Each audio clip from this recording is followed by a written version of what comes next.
Are you worried that your student is behind in the college process, or are you not even sure what on track actually means? So let's break down a timeline in order to make sure you're setting yourself up for success when it comes to your college application process. Junior year, we think about this as strategy time. You're figuring out what are you interested in majoring in, what are the best fit schools, starting to put those in order of preference, getting on campus, actually starting to see them, do that vibe check, and really getting clear on who are those 6 to 10 schools that are really worth your time in submitting an application for.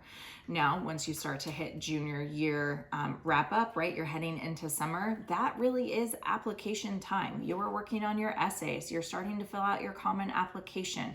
Most of these are deadlines of November 1st. So that is really what you're aiming towards if you're going to do kind of a backwards calendar to figure out how best to make this happen. Financial aid forms are happening for parents at the same time. Those open in October, typically every year.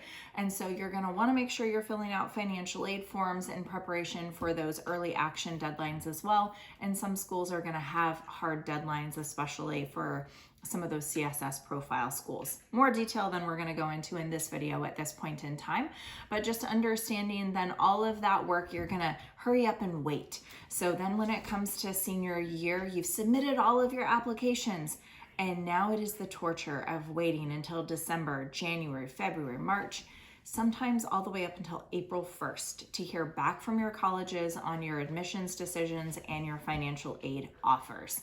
So that's kind of a great overall timeline to give you and making sure that you understand what to expect out of this process.